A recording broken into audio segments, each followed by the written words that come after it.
Team the vote.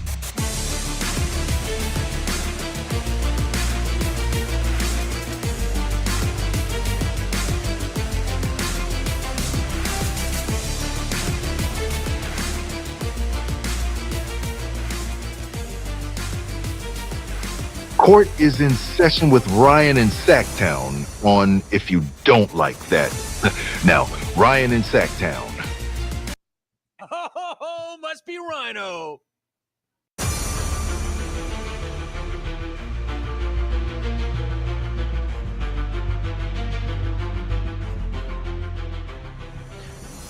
Bane, what am I going to do with you, my man? What am I going to do with you these days, man? Here we go. It is a Thursday night football day. You guys ready for some football again? Welcome into the King's Court. Ryan in Sacktown with you. Big day in Northern California. 3 innings left in Oakland.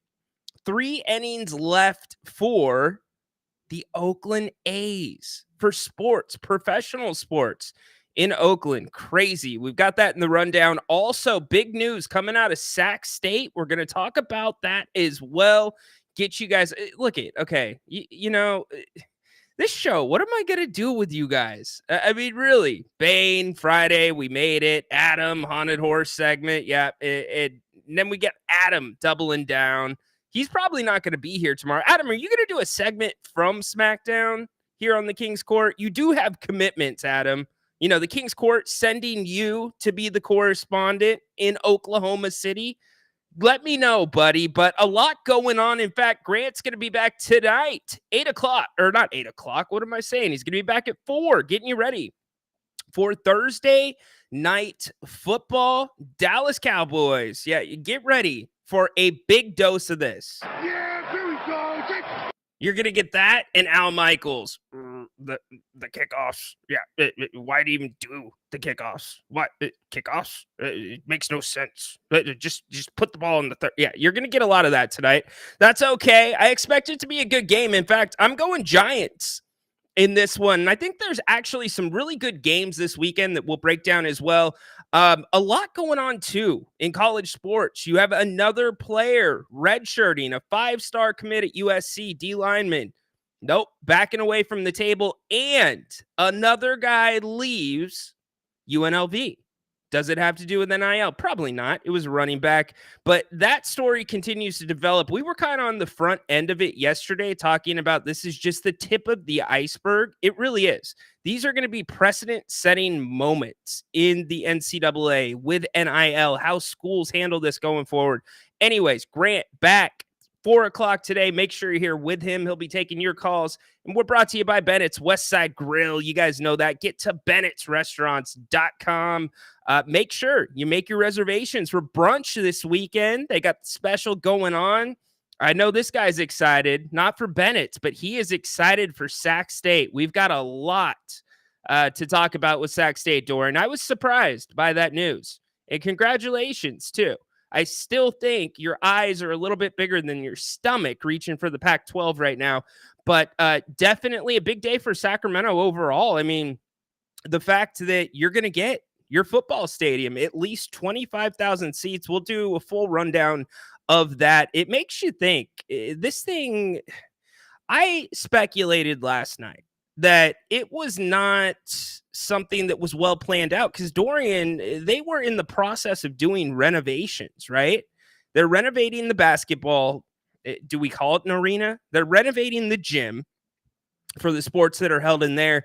But then they were going to start renovating the current football stadium by removing the seats that are temporary. It's temporary stands, basically. They've been there for as long as I can remember, going back to Gold Miners games. And now all of a sudden, it's a new stadium. How did we get here? And they've already got a firm that's handling it. So incredible stuff by them. Now, are they putting the cart before the horse? Is this too soon? Is this something that should have been a little bit more strategically planned? Really, you know, I don't know. We can talk about it. Dorian, I want your opinion on this. You're a Sac State football player. How's that set in? Obviously, we're always open to taking your calls. You can pop up here, and the boys and the girls in the chat love when we get calls because then their chat goes on the screen and all hell breaks loose sometimes. We'll try to keep it in control. I didn't get to my wrestling take yesterday. I do want to talk about the Vince McMahon documentary or docu-series that has been released on Netflix. I am through 3 episodes, and so far, the second episode blew me away. It absolutely blew me away. We talk about Phil Mushnick all the time here on this show. Phil Mushnick, I had no idea he was so heavily involved in going after the wrestling industry and Vince McMahon. And to a degree, maybe he was ahead of his time on some of the stuff that was going on there, depending on which side of the aisle you're on when it comes to what's going down right now with Vince McMahon, current allegations, etc. So let's get to the headlines right off the top. The A's right now, 3-1 lead. Texas just got their first run in this one. Down to, they're in the 6th inning. So you got 2.5 innings left of Oakland A's baseball.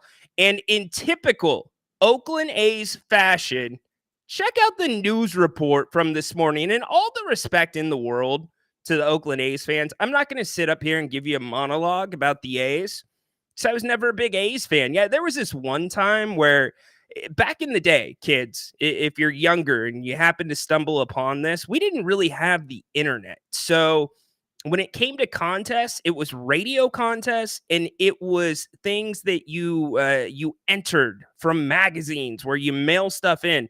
My grandma used to enter every contest she saw for us, and she won 40 tickets to an Oakland A's game.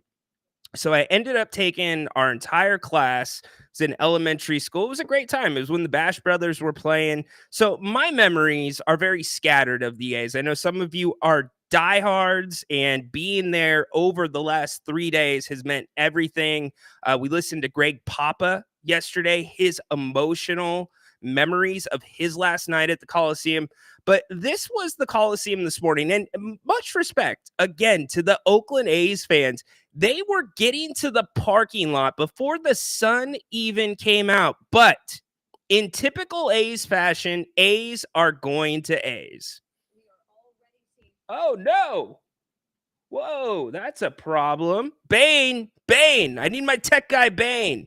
That was a problem. Here's the drop. Fans starting to line up on the other side of the gate here behind us. We also heard from the parking manager, and they are considering opening up the gates 1 hour early because of the amount of people they are expecting to be here for the final home game. Now, it is sold out today as fans prepare to say their final goodbye to the Oakland A's. Emotions were running high for the final night game for the A's last night. Thousands of fans showed up only to see the A's get crushed by the Texas. So nice of the Oakland organization and John Fisher. I mean, it's not like they haven't had an entire season to plan for this homestand, knowing it would be the last, but in typical John Fisher fashion. So nice of them on the day of the final game at the Coliseum when fans are showing up before the sun even comes out. Well, let's consider opening the parking lot an hour earlier for those fans that want to spend as much time next to this building and next to these players as possible. As much time soaking in memories that probably for some A's fans are their first memories when it comes to baseball and sports. You got to be kidding me. Considering opening the parking lot an hour early. We didn't think about that. And anybody that's been to the Coliseum, you know how big of a mess the parking is there. It is bad and it is expensive too. Jay, hang on. I'm going to get to you in a second. So right off the bat, A's 3-1 right now, middle of the 6th inning. I'm sure you guys are going back and forth watching that. Christian McCaffrey, other big story going on. We talked a little bit about it yesterday. He's in Germany having his Achilles checked out. Now, remember, it's an Achilles strain, Achilles tendonitis. This entire situation has been a little bit confusing when you look at the timeline. He's in camp and then he's not fully participating. And then all of a sudden he's doubtful for week 1. And then he hits the IR. What the hell's going on, right? Well, why is he in Germany getting his Achilles checked out? Well, Grant Cohn and his father Lowell, who have followed the Niners for years, addressed the topic earlier today. Here's what Lowell had to say. He spoke with a doctor too. McCaffrey is seeing a specialist in Germany for Achilles tendonitis. What does this mean? The doctor wrote back, that is interesting. They are known for Achilles tendon rupture surgery and rehab, but I am unaware of their expertise in Achilles tendonitis. Okay, let's linger. Let's linger on that for a minute. What he's saying is they have no special expertise, the Germans, in Achilles tendonitis. And you got to say Christian McCaffrey is near 2 great hospitals, Stanford and UCSF. But they don't have the Germans. They don't have enough Germans. But what I'm saying is they're probably all over Achilles tendonitis. Yes. So it leads me to speculate that this is no run-of-the-mill Achilles tendonitis, that it's... So, Niners fans, Dennis, what's going on with this guy? They make a damn good point. If you're going to be anywhere where you need medical treatment, he's right in the sweet spot between Stanford and the Bay Area, USF, all of that. And the fact that he's in Germany makes you wonder what's really going on with that Achilles. And if you're even going to see Christian McCaffrey this season, for one, I hope we do see him. This is the Niners' year. They have got to get it done this year. We've gone over that at length. But how are you feeling about this situation? It's really interesting. Kyle Shanahan has not given complete answers at times when it comes to Christian's status. So that is going on in Niners land. And by the way, Niners land, you've got a massive game this weekend. I'm not saying that the season's on the line, but if you lose to the Patriots and the Seahawks beat the Lions in Monday Night Football, and I'm going to talk about that game a little bit later, that's a 3-game lead in the division this early in the season. And your schedule, Niners fan, picks up significantly after week 5. And remember, the New England Patriots throwing the ball, awful. 19 yards, 66 yards. That's their throwing, passing in the last 2 weeks. Not good. Derrick Rose. How about this? Derrick Rose is hanging it up. Ex-NBA MVP has decided to retire, and I think it's a great move by him. He special. Is that how you describe him? You remember when he first came into the league? Absolutely incredible. It was fun to watch him play. I think that's when our cable services still had WGN, and you would get some Bulls games here and there. But that streak that he went on, that was started in Chicago and then goes into Milwaukee, everybody was just hanging by a thread watching Derrick Rose. Now, his career, certainly some feel there was some game left on the table, a lot of that due to injuries, but Derrick Rose hanging it up. Rose on social media that he is retiring from the NBA after 16 seasons. The Inglewood native was drafted first overall by the Bulls back in 2008, where he won Rookie of the Year before becoming the youngest MVP in league history. As part of his announcement, Rose actually took out some full-page ads in each of the markets he's played for, thanking the game of basketball. And in that statement, Rose says, "Thank you, my first love. You believed in me through the highs and lows, my constant when everything else seemed uncertain. You showed me what love truly meant." It goes on to say, "You introduced me to new places and cultures that a kid from Chicago could have never imagined. You taught me that every loss was a lesson and every win was a reason to be grateful." Rose ended it saying, "You told me it's okay to say goodbye, reassuring me that you'll always be a part of me no matter where life takes me." So congratulations to Derrick Rose on a hell of a career. Some of you Kings fans, the second that he was released, you're hitting me up. Rhino, should the Kings get Derrick Rose? No, not a chance. So anyways, this I'm going to save, but the Shohei Ohtani 50-50 ball. One, it's already up for auction. It's scheduled to start being auctioned tomorrow. Two, somebody is suing, saying that the ball was stolen from them. Yes, there has been a lawsuit filed in Florida about this. So I want to get into that a little bit more. We'll talk about that. Brett Favre diagnosed with Parkinson's. Really bad stuff there. He was testifying in DC and disclosed that as part of his testimony. Probably heard about that. Also, a great one of the great Vikings quarterbacks also has announced he has dementia. So a lot going on with football players, and it brings you back to Tua Tagovailoa. What's he gonna do? What is he gonna do? UFC. How about this? Antitrust lawsuit. They have reached a new settlement, $375 million. Now, the first settlement was thrown out by the judge. The judge said, nope, I don't think that's sufficient. They've now hit 375, agreed on that. They will go back in front of the court to try to get that settlement approved. But a big deal. Probably changes to a degree how Dana White handles his fighters. And this has to do with, and we'll get into it a little bit more later, really fighters' rights and monopolies, et cetera, et cetera. But this is why the NFLPA you have the NFLPA. This is why you have the NBA Players Association. Fighters, wrestlers do not have unions or associations.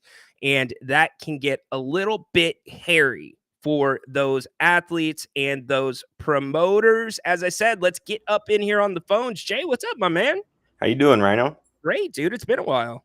Yeah, I've been busy with school starting back up and everything, but doing good. Yeah, I heard about you were mentioning the Sac State building a new stadium earlier, I believe, when I came in. Yeah. They're not getting into the Pac-12. No, they're not. I'm just gonna. That's a very. That's not happening. Yes. The Mountain West would be a great. That should be their plan A, because if they think plan A is Pac-12, it's just they start packing your bags, because yeah. So Mountain West would be great for Sac State, but I really don't think they would even make it into the Mountain West. I don't know when the last time a California State University has been in the Mountain West. Do you recall any? Yeah, San Diego State. Is that's a CSU? Yeah. Is that the only one, though? Or San Jose State too, right? San Jose State, yeah. Okay. So you've got a lot of state universities that are in the Mountain West, or were in the Mountain West. Colorado State, I know they're on their way out. Fresno State. Yes, Boise. Boise State. It's comprised of a lot. And before that, you only had a couple of, what do you call them? UC schools or whatever. What we call UC schools, like University of Utah was in the Mountain West. Now they're Pac-12. Air Force, etc. Okay. The Niners thing is pretty interesting. I wanted to bring that up quickly. Yeah. I didn't know McCaffrey went to Germany for his Achilles. To me, that does sound a little concerning. I'm not a Niner fan, so I don't care. But I am a fan of Christian McCaffrey. I think he's a great running back. So that's a little bit concerning for sure if you're going to a specialist out of this country to go get a checkup. It's probably more serious than what they're reporting if you have to go do that. As you mentioned, Stanford's right there, and forgot the other school, UCSF, I believe. Yep. But I don't think the Niners really have much to worry about right now. It's very early on in the season. I think you need 9 wins to make playoffs, right? Pretty much 9 wins. I think they can do it. Last week they had a bunch of injuries, and they honestly should have closed that game, and they didn't. Debo's out, Kittle's out, but I think they'll be fine. I still think they're a powerhouse team, and I think they're a top 5 team right now in the NFL. You can look at records, whatever you want. I mean, you can look at the Baltimore Ravens record right now. Sure. Only 1 win, but it's very early on. And like I said, you only need 9 wins. This isn't like the NBA where it's an 82-game season and you're 10 games down. It shouldn't be that difficult for teams with great quarterbacks and great weaponry around them to achieve 9 wins. But I really wanted to ask you, since it's training camp. Yeah. Sacramento Kings. Grant might disagree with me on this. I know the Kings' goal is to make a playoff run. Mike Brown's goal is to win a championship. DeRozan's goal is to compete for a championship. And I'm sure Fox and Sabonis are on that same page. Why can't the Kings compete for a championship this season? And I say that because according to one of the greatest coaches of all time, Greg Popovich, says you need 3 prime players, right? 3 guys that are all in their prime and a good supporting cast. Arguably, we have 3 guys that are in their prime. I mean, DeRozan's coming off his highest scoring season. Yeah, he's old, but times have changed. So I ask you, why can't we compete for a championship? You can. Arguably, and I'm not saying they're built for a championship, but you look back at 22-23, if the Kings would have got past the Warriors, and that team was really flawed, who knows what happens in the playoffs beyond that. But look, I just, Jay, the thing that worries me, the 2 things you mentioned, the coaching, this has to be, and you and I have had this conversation many times, this is going to have to be a much more structured offense. The Kings are now a half-court team on the offensive side of the ball. And so how the team adjusts to that, you can't play a free-flowing style where you're not calling plays. He's got to adjust there. But also the basketball IQ, it just has to go up. Like, it doesn't seem like this team has a lot of defined roles, you know? In Sabonis, he's the rock, right? He is your motor. He's the one that's going to bring it every single night. Not saying that Fox doesn't. Fox has had an excellent offseason. Talked to a few people close to him. One of his best off seasons that I've heard in years. But they've got to get roles going on this team. And it really comes down to the fringes with me. Can you get Kevin Huerter back playing at a good level? Kevin's working his way back to hopefully getting fully cleared. But, you know, in terms of Devin Carter, count him out. I think this is a redshirt year for him. But sure, absolutely. Anything could happen in the NBA. They could compete, but it would take a lot of magic and a lot of improvement on the basketball IQ side. Agreed. Like I've mentioned before, I really see one team that right now is clearly better than us, and that is the Boston Celtics. I think we can compete with anybody. And I'm not saying smoke every team by 20 points, but I think we can hang with anybody and everybody, and we can finish, especially with 2 of the greatest, or I should not say greatest yet, 2 of the most clutch players in the NBA. So, yeah, one of the things I'm so sick of hearing here in Sacramento is they're a matchup problem. And I understand, I say it all the time, but we need to shift our thinking, and the team needs to shift their thinking as well. They need to figure out how they become a matchup problem for other teams. Just because you're smaller does not mean that the other team automatically has an advantage. How do you use that to your advantage, being smaller, quicker? How can you exploit their weaknesses? And if the Kings start taking it to the next level, IQ-wise, game plan-wise, and everybody's bought into the same system, yes, they could be anybody on any damn given night. Yeah. You know, and I think, you know, I've talked about the matchups too.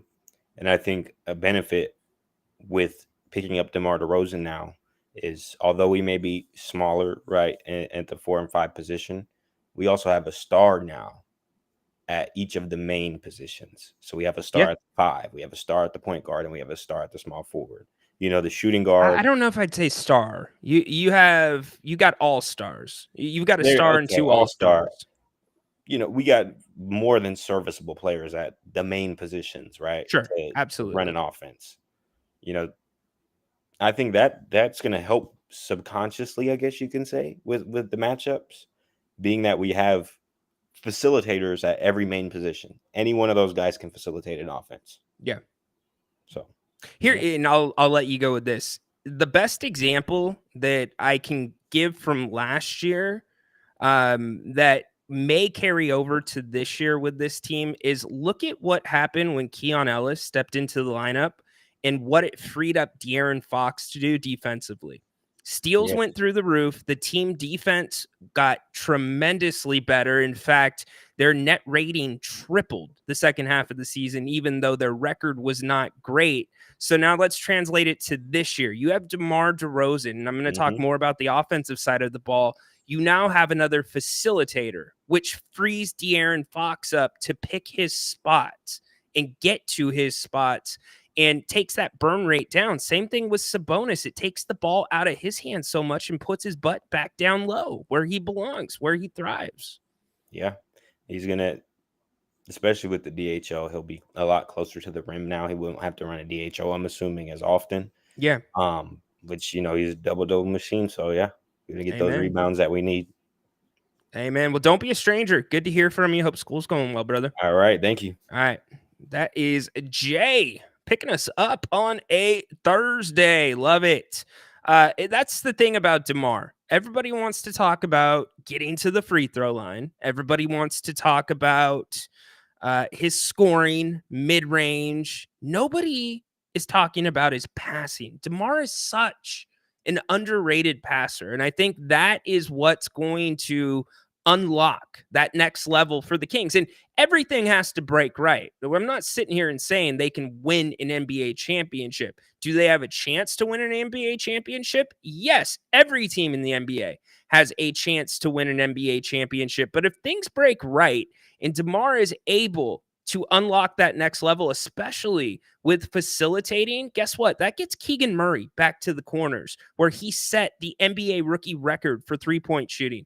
Guess what? That gets Kevin Huerter back to the spots, coming off of the screens because guys are going to be leaning off, doubling towards DeMar, and gets him the looks he was getting in 22-23. So it's the little things like that that I am looking at with this Sacramento Kings team, and it's exciting time. We've got Media Day coming up, training camp. Before you know it, October 24th, we'll be here, Kings and the Timberwolves. Look, you guys can always take the show over. I'll bring you up anytime. What's up, dude? How you What's doing? up? Good. How are you? Adam, my man. Yeah. What's going on? Dude, just getting ready for tomorrow, man. Are you excited? So excited. Tell everybody what you're doing. I'll be at Friday Night SmackDown in OKC tomorrow night. So I'm making the drive up there tomorrow morning and go hang out and fart around town for a little bit and then go to the show. Yes. Love it, dude. Get there early. Well, WWE shows are one of those weird things because if you get there too early, you're just standing in a line, right? You got to hit it just right. Yeah. Where you're not standing in the line for an hour and the line's already moving. Anyways. Yeah, I think like an hour or so early wouldn't be bad. I mean, I guess I got nothing else really to do there. So yeah. And you're going to probably be on TV most of the night. Yeah, I will be courtside or ringside, I should say. Yeah. But yeah, so we'll be front row tomorrow night. So it'll be a good time, man. I'm excited for it. Sweet. What's going on, man? What do you want to talk about? Well, you brought up the Vince McMahon, the Mr. McMahon thing on Netflix. And I caught definitely the first episode. I fell asleep probably somewhere between the finish of episode 2. But I got another crazy theory. What else is new? Okay, so the question that kept going through my mind is why would Netflix, who's going to be having Raw on their network, post a defamatory show about the guy who founded this company, right? And I'm struggling to wrap my head around that. But Shane, I think in episode 1, or maybe it was the beginning of episode 2, said something to the effect of like, Mr. McMahon will be perceived however he wants to be perceived by the media. And I was like, what if this is like his final heel move? No. No, you know, no. You know. No, Adam. No. You just got Ron Simmons, my man. Come on. No. This is his last hurrah as Mr. McMahon.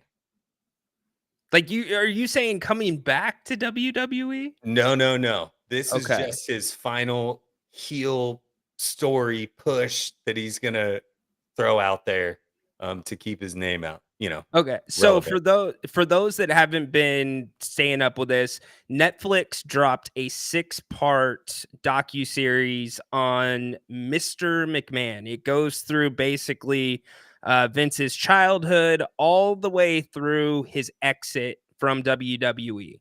And there's been a lot of basically they filmed over 100 hours with some of the top talent, top names. But getting back to your point, Vince tried to buy this documentary back from Netflix. Yeah. Him and his legal team tried to buy it back. They didn't want it to come out. But there is one theme that I'm noticing through 3 episodes that they kind of hammer home during the steroids trial. It's the fact that life to him is a storyline. Like he lives his life in a professional wrestling world. We all live in the real world. No, our real world to him is a professional wrestling world. And that's where I think my mind went with it. When Shane said that, I was like, oh crap. Like he's obviously like the stuff that happened was real, but if he could make a couple bucks off of it and keep his name and keep WWE's name in people's mouths, maybe this is something that gains more interest, more viewers as they head into the Netflix deal. I don't know.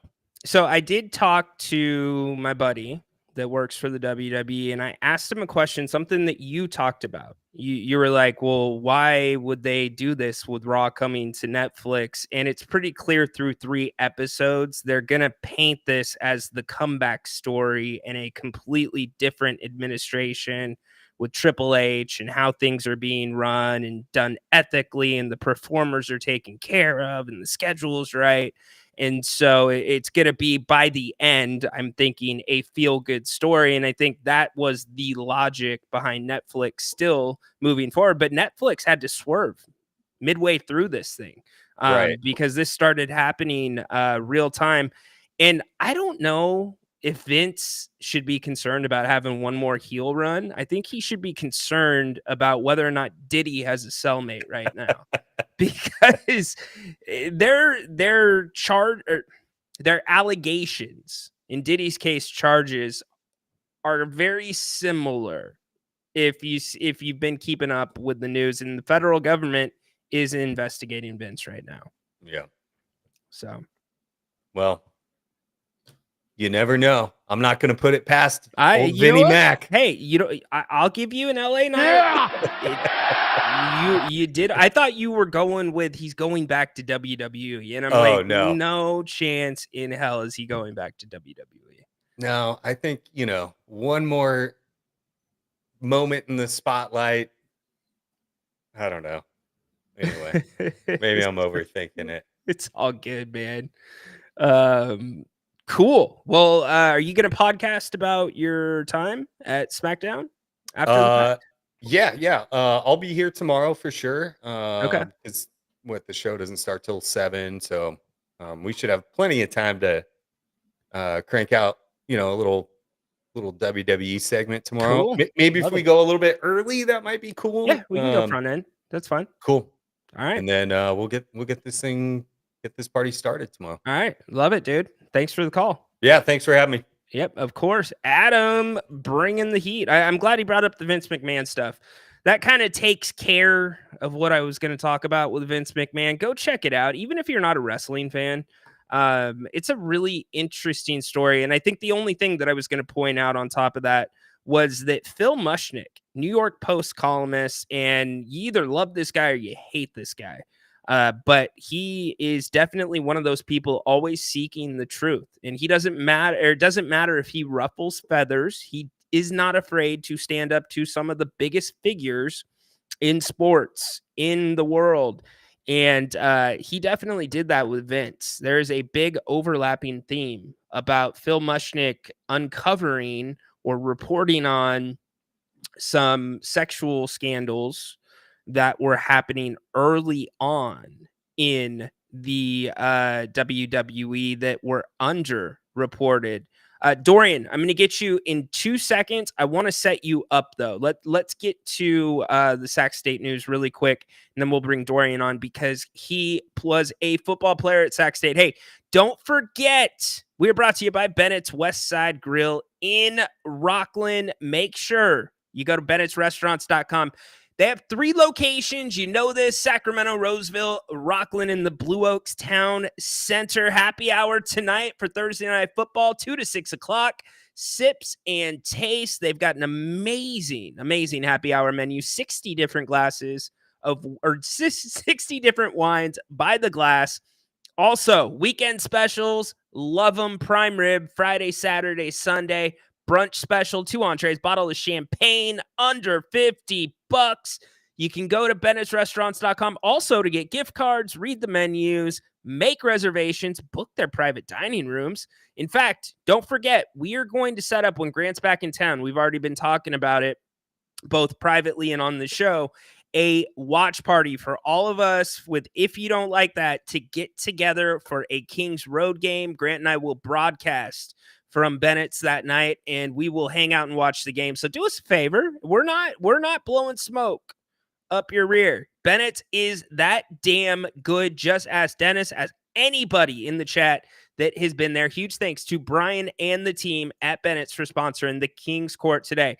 All right, so we've talked about Sac State over the last couple of weeks, their quest to join the Pac-12. I have maintained that's not happening. Not happening, not even close. I've said at best Mountain West, and even with the Mountain West, there are a lot of hurdles that they would have to hit, and that takes a lot of strategic planning. You don't just raise $50 million in NIL, $5 million for the transfer from FCS to FBS. It doesn't work that way.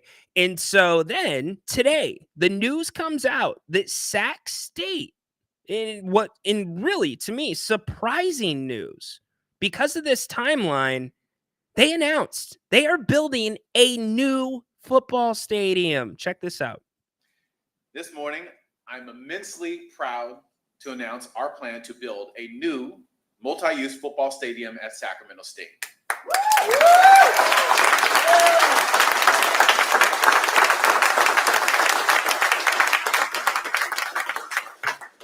The new state-of-the-art stadium will support multiple sports, including football, as well as men's and women's soccer. We are also excited to announce that the stadium will also support our nationally renowned men's and women's rugby teams. In addition to football, soccer, and rugby, the stadium will support other intramural, recreation, and club sports. The stadium will also serve as a site for major campus events, such as our fall and spring commencements and our convocation ceremonies. The stadium will also host collegiate, professional, and international competitions, NCAA championships, and concerts. This will be a place where the community can come together and celebrate together. This will be a stadium where teams can compete on a national stage and show the country the best of Sacramento State and the best of our city and our region. The stadium is a commitment to our belief that Sacramento has a spirit and passion to turn this city into a college football town. How about that? Turn this city into a college football town. So this new state-of-the-art multi-purpose stadium will be more than just an amazing home. Yeah, we talked about that. Oh, that's what I wanted to tell you. The campus has secured architecture from Populous to Design. The stadium, which will be constructed at the site of the current Hornet Stadium. Now, what's interesting to me about that is they put so much into that track. Is there any way they're going to be able to preserve that track? And as for commencement, spring, it's going to be hot, but nonetheless, still very exciting news for them. Let's see. The stadium will accommodate a minimum of 25,000 in feature. I'm reading from the press release here. A horseshoe design, including student sections, premium seating, and boxes. Renderings will be released in the coming weeks. So how about that, Sac State? Stepping up to the damn plate, making a bid to really step their game up. And speaking of stepping their game up, Dorian, my buddy right here, he was a football player at Sac State. You got the floor, my man. Hey Ryan, great to be on the show, brother. Yeah, And so again, as great always, you're here. man, congratulations on your success and keep up the Thank great you. work, man. I really appreciate what you and Grant do. So thank you so much. Before I talk about Sacramento State, man, I really miss wrestling. I know you guys have your wrestling shows and stuff like that. And Yeah, man, the Stone Cold Steve Austin, Booker T, that script was so amazing. I mean, every once in a while on Instagram, I'll see like these videos of when they went to the grocery store. the grocery store. That was amazing, man. And Eddie Guerrero, shout out to Latino Heat. You know, those are some good times, man. What's it called? The Attitude Era? Yeah, the Attitude Era. Yeah, Yeah. absolutely. Yeah, man. EX and all them. Yeah. Oh man, just such great memories, man. Well, it's some people call it a couple different things. There's the Monday Night Wars, but then the Monday Night Wars bled into the Attitude Era, so it goes both ways. Yeah, man. I wish I would. I wish I had a little bit more time to focus and or to devote a little bit more time to wrestling, because I know there's some really cool superstars. You know. Yeah. Every once in a while, I'll see was it Rhea Ripley? She's like pretty popular now. Yeah. Yeah. So yeah, man, that's awesome. You know. But shout out to Sacramento State. You know, as a football alumni and stuff like that, I'm actually really not surprised, Ryan, that this stadium is coming into fruition. Because when Dr. Luke Wood, when he became president of the university, he really wanted to make sports a priority. And even back when I was playing football and back when I was a student, there were talks about renovations and making the stadium better, and then having commencement at a much earlier time, and not having to rely on Arco and then now Golden One for commencement. And I'm actually really not surprised because, President Dr. Luke Wood has already brought boxing / martial arts to the school. Right.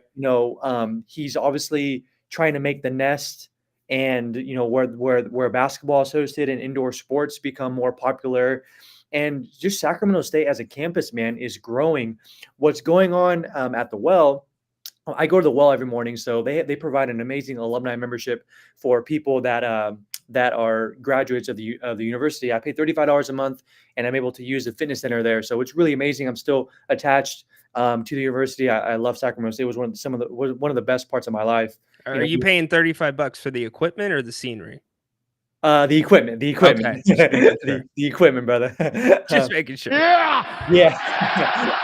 But it's really cool because I always, when I'm there, I just have so much like flashbacks of like, man, that used to be me, or like it just I have so much things that go on in my head during that time. But Sacramento State was such an important part of my life. But what they're doing with the Well, it's going to be really interesting to see how that's going to play out.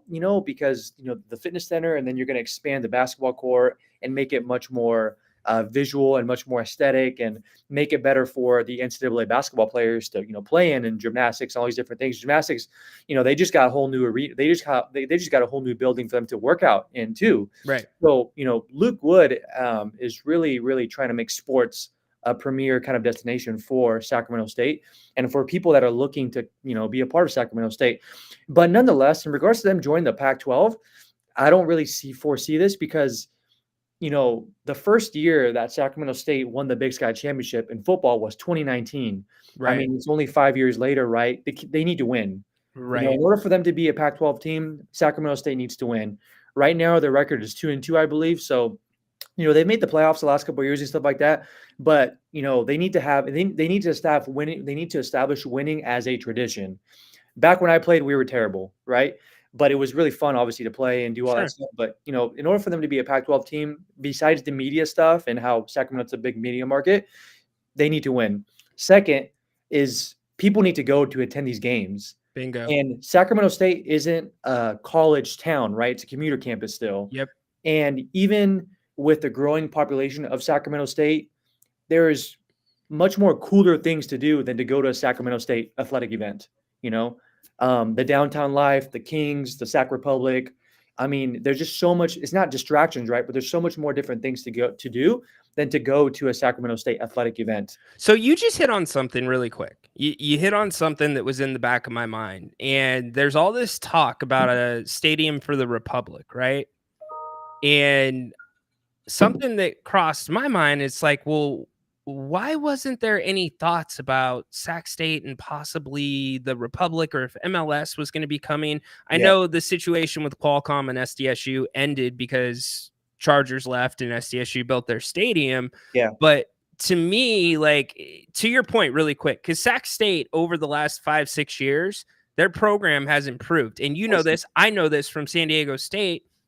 You can't speed that process up of improving your program. It has to be a natural progression, kind of like the Kings are trying to go through right now. And it seemed like they were perfectly on that natural progression. And then all of a sudden, spots open up in the Pac-12 and they want to do this. And you can't do that. And so I like what Luke Wood's doing. He talked about having, I think, 15 or 115, 120 different panels of athletes that they brought in and talked to about what can we do better? What do you want to see? He's saying he wants to have the best student section in college football, which every school says, but I like the excitement. I like where the head's at. Yes. But at the end of the day, just what you said, there's got to be more than Sac State football. Exactly. You know, it's got to be more than that. So I wonder why, if this would have been more of a natural progression, could there have been a collaboration with Greg, Luke, and Bill and Sac State coming together where it's going to be Sac State's home, but it's also going to be where if Sac gets MLS soccer, that's where they play too, because it would be the perfect setup for both. Yeah, no, I totally agree. You know, and with the rising, I feel like every year there's a bigger class, bigger incoming class, bigger, Sacramento State is definitely becoming an educational place where people want to go. But nonetheless, Sacramento State is far along from becoming a college town. You have a lot of people from around the area that come to Sacramento State, but don't live on campus. It'll never be a college town, Dorian. It's not set up that way. It can't be a college town. You've got Howland Fair Oaks, where Bennett's is at, right there. And on the other side, I guess the other side towards 50, maybe. They're trying to get a little more collegey over there where Uriah Faber has his gym, but it's not a UCSB. It's not a Chico State. It's not Cal Poly Slow. It's not Davis. Those are college towns. Yes, I would agree with that. Like I said, but it'll be interesting to see and hear where the funding is coming from. Yeah, I agree. Years back, there was someone who gave a massive amount of donation who had no Sac State affiliation at all whatsoever, and he gave a big endowment fund to the university for improvement for the nest and for indoor sports, which was really amazing. I had just graduated. But yeah, I mean, students and people of Sacramento, they need to go to the games. I mean, if you're going to build a stadium with 25,000 people, but only 12,000 people are showing up regularly to games right now, that's going to look a little weird with so much stands, so much open. I mean, yeah, it'll be great for, commencements and not have to worry about, if the Kings are in the playoffs and, the overlap of graduation and Golden One Center, that'll be pretty cool. Because even when I was a student and I played football, a lot of people wanted to graduate on campus. They didn't want to go to Arco. It was cool to go to Arco, but people wanted to graduate on campus. So I'm not really surprised with how fast this has sped up. But I think Dr. Luke is someone that has so much aspirations for the university. He really loves the students and he really enjoys, this is his alma mater too. So he has a certain passion for the university, which I respect. It's really interesting too with sports because, football, the other indoor sports they play in the Big Sky, right? Soccer is in the Big West. Baseball is in the WAC, Western Athletic Conference. I mean, there's so many different conferences, Yeah. It'd be nice to have some unison. Like if the Sacramento State was a Pac-12 school, it'd be great to have all sports be in the Pac-12, right? Or if Sacramento State goes to, the Mountain West, it'd be nice to have a little bit more uniformity, But yeah, nonetheless, I think what's going on in Sacramento State is really amazing. And for the people or the alumni that have graduated there and to see the success and everything that's going on. And for the future generations that go to Sacramento State, I think they're going to have a really amazing experience in regards to all these different resources and aspects of the university that's really growing. It's really nice to see because, obviously, you as a San Diego State alumni and someone that played basketball, I mean, you've seen some growth and you've seen how different it is. And all these, so many really cool, successful people graduate from these institutions, man. Absolutely. It's really, really great to see. And it's really awesome to see because it allows you to really appreciate what you had and what you are what people are going to have. 100%. leave it better than you had it. It's how we always used to think of it. And really quick, like I understand like the progression. I said it already. You guys are on the perfect natural progression right now, Dorian. And so I don't even think that the stadium changes that progression. I think it's the right point to do it. But even the Mountain West is a stretch, right? And I could see the Mountain West making sense, but for the other sports, getting all in one conference, you guys don't have the funding to carry it. It's not there. And then the other thing, I see both sides, because you want to get into a conference like the Mountain West or a conference like the Pac-12, because then you have guaranteed conference games with good opponents coming to Sacramento. Right? Once every other year. And that stadium will be filled, at least halfway filled, by your opponents because those fans travel, right? So it's like it's this interim time for Sac State. If you don't make the jump to the Mountain West, if you don't make the jump, which we got to take Sacramento, take the Pac-12 out of your head. It's not happening. And I appreciate everybody that's pushing the narrative. I know Dave's been all over it and others, Jason Ross, but it's not happening. No. Anyways, but you guys got to get the stadium up, Dorian. You get the stadium up, and the next thing, and you know this from playing football, you don't just call up a school and say, "Hey, Alabama, do you want to come play at Sac State?" No, it's like, "Hey, do you want to do a home and home?" And usually it's those schools reaching out, and it's very, very rare for a Sac State or somebody like that to get a home and home. It's usually Alabama saying, "Hey, we'll pay you $500,000 to come play us, right? Week 1." And eventually you got to start having those games. And then once you have those games, then you'll start getting some of the bigger schools maybe to come here once, like San Diego State with their football program. They got Arizona State after like 4, 5, 6 years of lean times going everywhere else. That's the progression this has to take. And then you get into a conference, build your team, build your program, but it's exactly where it should be at right now.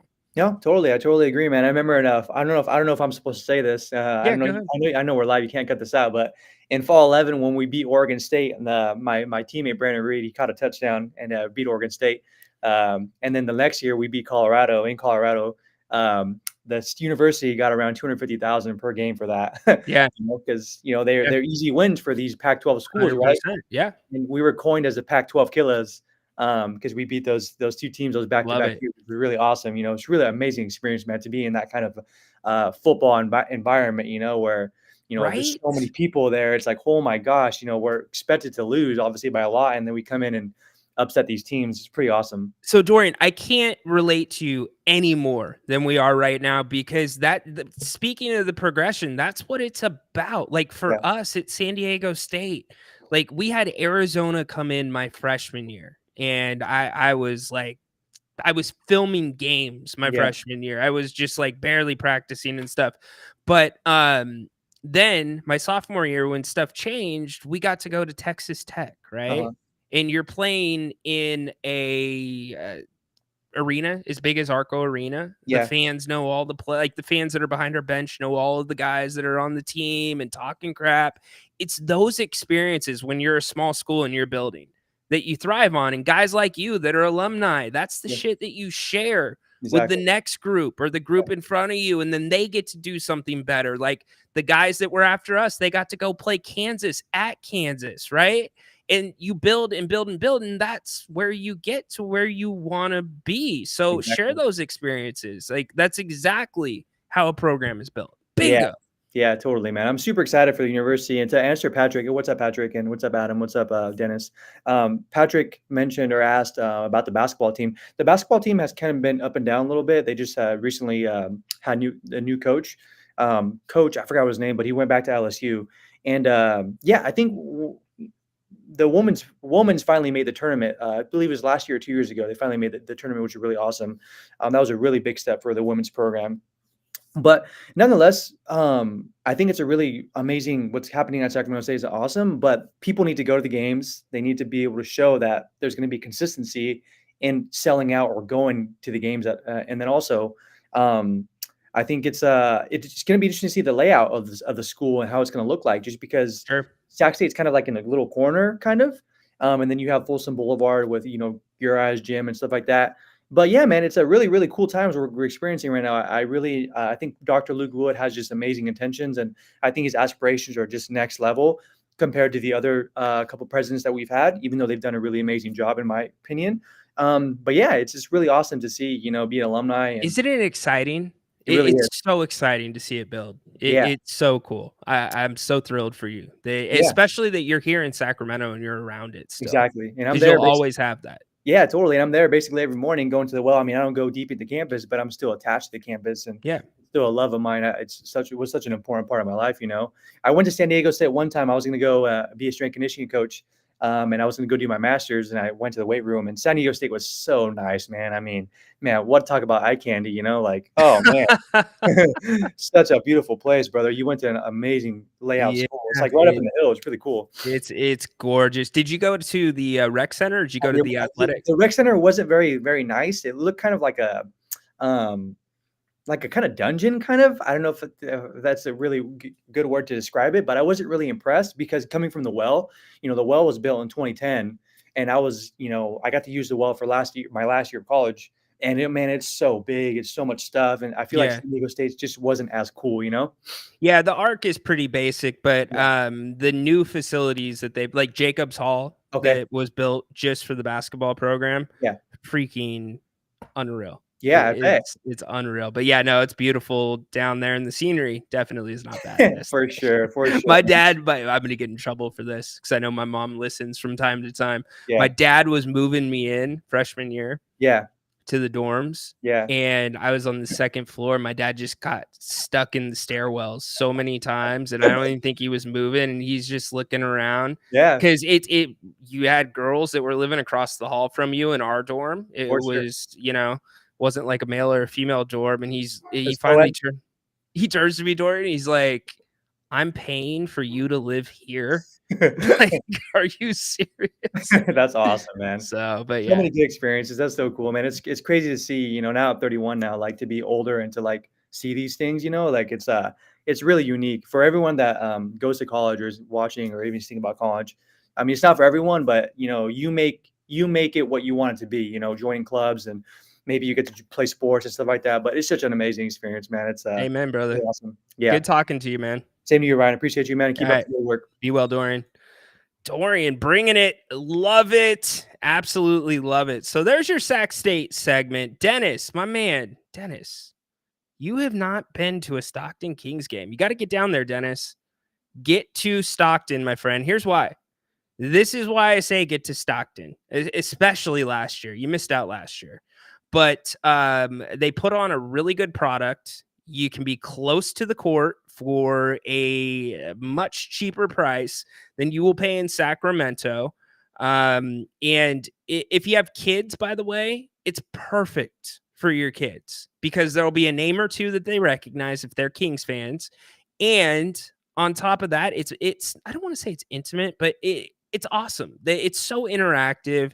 I love covering the Stockton Kings. Love it, love it, love it. We'll be doing it again this season. Go back. I did a podcast last year about the experiences down there, but get down there. Get down there, Dennis. You do not want to miss that. Let's see. Haunted Horse hopping in. Just got here. How many times has Ryan been wrong so far this show? Donut, my friend. Donut. In fact, let's get you an update on the A's. 9th inning.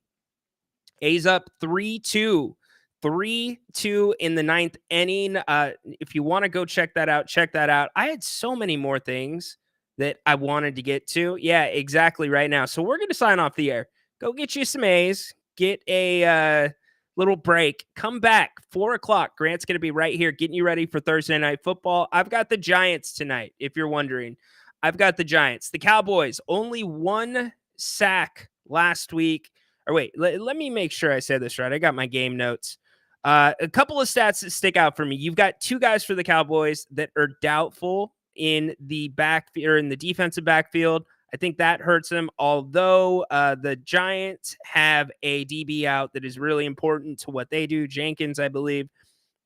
So I think that will balance out. Now, What I think is going to be the difference in the game is the Giants' run game. Danny Dimes has had 2 games with over 100 quarterback rating, by the way, over 100 quarterback rating, which is different for him. He's only taken 2 sacks, though. Only 2 sacks last week and 1 the week before. That was the stat that I wanted to tell you. The offensive line right now is playing really well for the Giants, or at least in the last couple of weeks they have.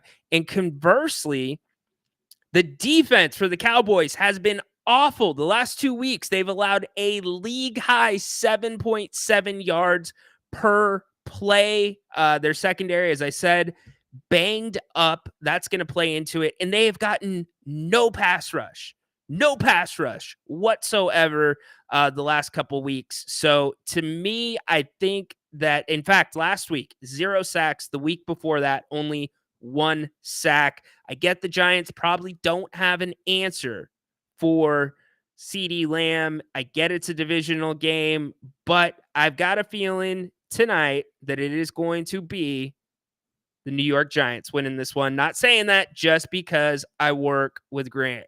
So anyways, Malik Neighbors going off. We'll see. That's the other thing. Remember when we were doing the pregame for Monday Night Football? And I got to get out so you guys can get to the A's game. But you remember when I was doing the pregame for Monday night with Grant, and I said, look, Jaden Daniels, how many times is he going to be on national TV, Monday Night Football?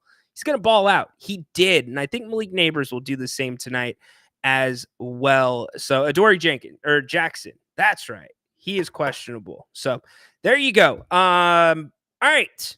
Make it a great one. Be back 1 o'clock or 4 o'clock for Grant right here. He'll get you ready for Thursday night football. You'll also get a rant with Grant brought to you by our newest sponsor, EDH Motors. So make sure that you tune in for that. You get to choose Grant's rant. All right, make it a great rest of the day. Enjoy the last couple innings of Oakland A's baseball. They are up 3-2 with 1 out in the 9th. Appreciate all of you. Make it a great one. Be back 4 o'clock. Grant right here on If You Don't Like That. You know the ending. Go Kings. Light the damn beam. Court is dismissed.